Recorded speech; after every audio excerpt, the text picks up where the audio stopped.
আপনারা দেখছেন আরকে নিউজ বাংলা। কক্সবাজার ৪ আসনে হাজার হাজার বিএনপি কর্মী টেকনাফ সড়কে মশাল মিছিল ও টায়ার জ্বালিয়ে বিক্ষোভ করে। তারা বিএনপি মনোনীত প্রার্থী শাহজাহান চৌধুরীর মনোনয়ন বাতিল এবং মোহাম্মদ আবদুল্লাহকে মনোনয়ন দেওয়ার দাবি জানায়। বিক্ষোভকারীরা শাহজাহান চৌধুরীকে আওয়ামী লীগের দালাল এবং হাসিনা বিরোধী আন্দোলনে তার কোনো সম্পৃক্ততা ছিল না বলে অভিযোগ করে। চাঁদপুর ৪ আসনে শত শত বিএনপি নেতা ও কর্মী উপজেলা বিএনপির আহ্বায়ক এম এ হান্নানের দলীয় মনোনয়নের দাবিতে মশাল মিছিল করে। তারা ৪ নং আসনে মনোনয়ন পুনর্বিবেচনার দাবি জানায় এবং উল্লেখ করে যে হান্নান ১৭ বছর ধরে আন্দোলন ও সংগ্রামে নেতৃত্ব দিয়েছেন। তারা বর্তমান মনোনীত প্রার্থীর হাসিনা বিরোধী আন্দোলনে কোনো সম্পৃক্ততা না থাকা এবং সরকারের সাথে আতাত করার জন্য সমালোচনা করে। চাঁপাইনবাবগঞ্জ ১ আসনে বিএনপি কেন্দ্রীয় কমিটির সাংগঠনিক সম্পাদক সৈয়দ শাহীন শওকতের সমর্থকরা বিক্ষোভ প্রদর্শন করে এবং চাঁপাইনবাবগঞ্জ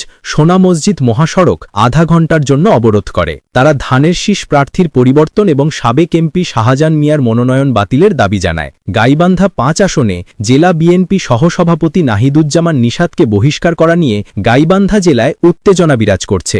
নিশাদের সমর্থকদের মোটরসাইকেল শোভাযাত্রা সাঘাটা উপজেলার ডাকবাংলো এলাকায় পৌঁছালে বিএনপি মনোনীত প্রার্থী ফারুক আলমের সমর্থকদের সাথে বাগবিতণ্ডা ও ধাওয়া পাল্টা ধাওয়া হয়, যা সংঘর্ষের রূপ নেয় এবং এতে অন্তত ১৫ জন আহত হয়। এই বিরোধ ও উত্তেজনার পরিপ্রেক্ষিতে সাঘাটায় ১৪৪ ধারা জারি করা হয়।